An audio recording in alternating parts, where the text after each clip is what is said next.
ഒരു പക്കം നൽകിയ വിഷ്ണുദേവിന്റെ സംഭാവന കൂടെ സ്മരിക്കേണ്ടതുണ്ട്.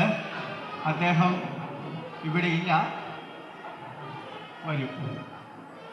വിഷ്ണുദേവ് ആശാന്റെ പാരമ്പര്യം അത് പ്രത്യേകിച്ച് നമ്മൾ പറയേണ്ടത് ആവശ്യമില്ല. വിഷ്ണുദേവ് ഒന്ന് കടന്നു വന്ന കാണാൻ വേണ്ടിയാണ് ഒന്ന് വരും. മറൈൻ എഞ്ചിനീയറിംഗ് കഴിഞ്ഞിട്ട് നിൽക്കുന്ന വ്യക്തിയാണ് എന്നാണ് എൻ്റെ അറിവ്, അല്ലേ? 6 മാസം ഷിപ്പിൽ ലോകരാജ്യങ്ങൾ മുഴുവൻ ചുറ്റി നടക്കും. കപ്പലിൽ നിന്ന് താഴെ ഇറങ്ങിയ ഇടയ്ക്ക കയ്യിലെടുക്കും. പിന്നെയുള്ള 6 മാസക്കാലം ക്ഷേത്രവാദ്യവുമായിട്ട് വാദ്യമേളങ്ങളുമായിട്ട് സംഗീതത്തിന്റെ സവര്യ. കാരണം സത്യത്തിൽ നങ്കൂരമടിച്ചിരിക്കുന്നത് ഈ കലയിലാണ്. യാത്ര നടത്തുന്നുണ്ടെങ്കിൽ പോലും അതുകൊണ്ട് അദ്ദേഹത്തെ പ്രത്യേകിച്ച് ഒന്ന് പരാമർശിച്ചേ മതിയാകും. ഒപ്പം തന്നെ ഈ കൂട്ടത്തിൽ പ്രാതസ്മരണീയനായിട്ടുള്ള പ്രഥമമായിട്ട് സ്മരിക്കേണ്ട ഒരു വ്യക്തിയെ കൂടെ ഇവിടെയുണ്ട്. സാക്ഷാൽ കുടമാളൂർ മുരളീധരമാരാർ. ആ പേര് തന്നെ മതി, മറ്റൊരാമുഖം ആവശ്യമില്ല, മറ്റൊരു വിശേഷണം ആവശ്യമില്ല. കാരണം 50 വർഷക്കാലത്തെ 5 പതിറ്റാണ്ട് കാലമായിട്ട് ഈ ക്ഷേത്രവാദ്യ കലകളില് അരനൂറ്റാണ്ട് ഇതിനു വേണ്ടി ഒഴിഞ്ഞു വെച്ച ജീവിതമാണ്. ഇന്ന് കേരളത്തിലെ അഥവാ ഭാരതത്തിലെ തന്നെ ഈ ക്ഷേത്രവാദ്യ കലകളുടെ, അതായത് കളവെഴുത്തുപാട്ട് മുതൽ ഈ സോപാന സംഗീതം വരെ വ്യാപിച്ചു കിടക്കുന്ന വിശാല വാദ്യകലാ സാമ്രാജ്യത്തിലെ ഏത് സംശയത്തിനും ആധികാരികമായിട്ടുള്ള ഒരു ഉത്തരം സാക്ഷാൽ മുരളി ആശാനാണ്. അതുകൊണ്ട് അദ്ദേഹത്തെ ആശാൻ എന്നല്ല, ആചാര്യൻ തന്നെയാണ്. എത്രയെത്ര പുരസ്കാരങ്ങൾ നമുക്കറിയാം.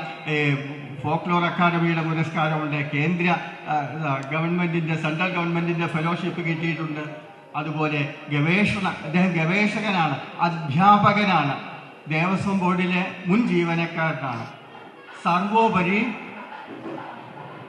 പ്രതിഫലത്തോട് ഒട്ടും തന്നെ താല്പര്യമില്ലാതെ സൗജന്യമായി ക്ഷേത്ര കലകൾ, ക്ഷേത്രവാദ്യ ലോകം വരുന്ന തലമുറയ്ക്ക് പരിചയപ്പെടുത്തുന്ന ഒരു പ്രസ്ഥാനത്തിൻ്റെ സോപാന കലാവേദി ഡയറക്ടർ കൂടിയാണ് കുടമാളൂർ മുരളീധര മായാർ.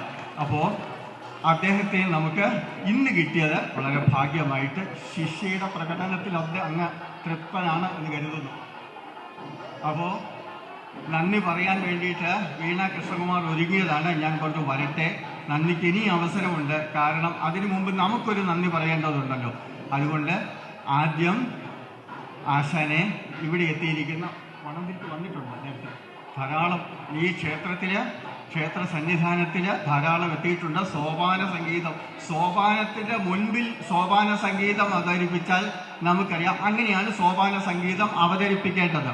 സോപാനമല്ലാത്തടത്താണ് ഈ സംഗീതം അവതരിപ്പിക്കുന്നതെങ്കിൽ സോപാനം നമ്മൾ മുമ്പിൽ കാണും.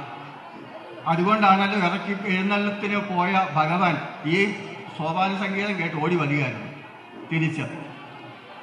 അതാണ് നമുക്ക് സംഗീതത്തിന്റെ ഒരു മാസ്മരികത എന്ന് പറയുന്നത്. അപ്പോൾ ആശാനെ ഒരു പൊന്നാട, ഞങ്ങളുടെ ആദരവിൻ്റെ ഒരു സൂചകമായി ആശാനെ പൊന്നാട സമർപ്പിക്കാൻ നമ്മുടെ ചെയർമാൻ ശ്രീ പത്മരാജിനെ സാദരം ക്ഷണിക്കുന്നു.